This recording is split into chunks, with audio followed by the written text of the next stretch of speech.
All right. Hello, hello, hello, hello. Sean Brady here on leveraging your lunch hour. Some fun little things that we're trying out here through Medici Media Space, MediciSTL.com, if you will. I have the fabulous Julisa Powell in the background. She is our media administrator, and she's been helping me navigate some of the cool things that we can do via our Zoom calls.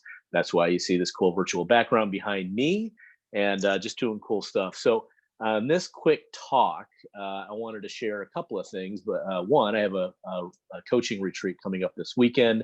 I'll share some of the questions I've been asking myself and answering, but then also some of the other things I learned from a previous LinkedIn Live from LinkedIn News.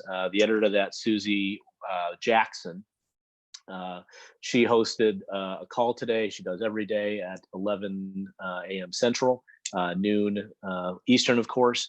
And she was speaking with Whitney Johnson of WLJ Advisors. And it was just a really great question that she asked. And if you're interested in knowing what your strengths are, or specifically, like it said in the title, pivoting towards your strength, I just thought this idea fabulous. This was a great question that she posed, and I'm going to share it with you right now. So you might want to write this down. What exasperates you? What exasperates you? What kind of question is that? Now, if you think about it, get that little question mark in your head.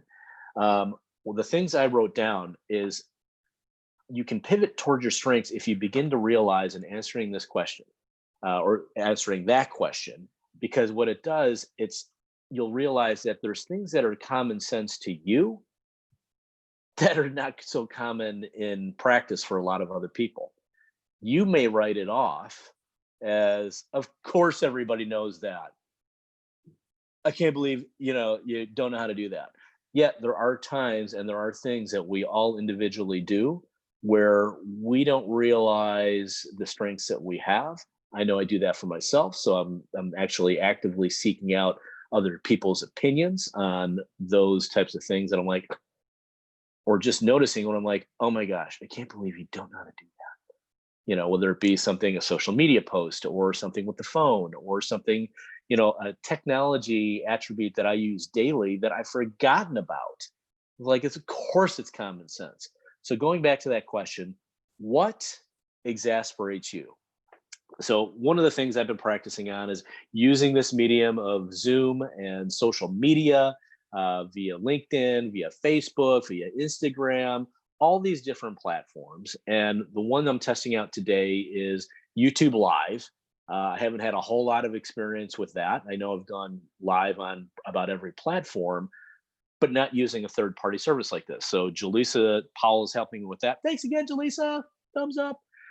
Thanks again, Medici Media Space, for providing this cool platform for us to be able to do that. So that's the question. In pivoting towards your strengths, what exasperates you? Get that ingrained in your mind. Maybe that's even enough to take away. But I wanted to share for myself, and if it helps anybody else out there, certainly some other people in the group I'm in, our visionaries group. I'm just going to read some of the questions that I'm answering, and if that helps, I won't do them all because that might get a little boring. But here are mine. What are my expectations that I have for this retreat? So for me, it's creating a greater sense of trusting myself and strengthening my intuition and taking action. So intuition comes from my opinion is one, our knowledge base and learning more. And in the more knowledge that we have and compiling on that knowledge. So there's a practice of knowledge that I like to do on a regular basis. And for those of you that know me, I read a little something every morning, whether it be spiritual, inspirational. And I'm typically on my walks, I strive for 15,000 steps a day. It's a personal goal that I have for myself and a discipline that I like to attain every day during the week. And I haven't done that today because I have a bad ankle. And I'll still have my 15,000 steps. I just haven't done my morning walk. So that's one thing, is creating a greater sense of trust in myself and strengthening my intuition. The things that are like, yeah, I'm going to make a move on this. I'm going to make this trade. I'm going to execute in making this call. Here are the things I'm going to say, and here's how I want to handle it. Because there's a lot of times that, again, going back to what exasperates me, I forget a lot of the stuff that I even do. And it's like, oh, I don't know anything about that, when in fact, I do. So there's almost that self-sabotage that comes into play every once in a while. I'll read one more question that I'm working on, and hopefully it creates some insight for your weekend. Should I ask this question? Dare I do that? What's not working so well in your life right now? That's a question I'm answering, one of a multitude. But, it's just grounding myself in making more money with my business, and so that there's just that autonomy for all the things that having money provides in our lives, whether it be for food, travel, experience with friends and family, whatever that is. I think a lot of people out there want a lot of the similar things. Specifically, what's not working so well is I just need to strengthen up my plan around all these multitude of ideas that I have for other people's businesses, for clients, for even non-clients, prospects, if you will.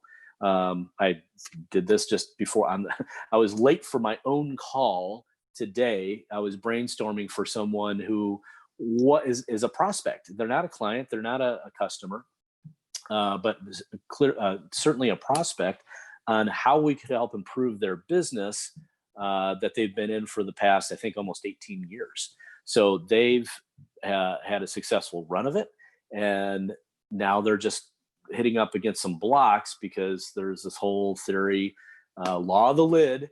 It's only going to go as high as our thinking allows. So I'm sure you've heard this in many other ways, shapes, and forms. So that's what I'm working on for myself right now. And I hope this inspires you to take some pause and thinking around our future actions.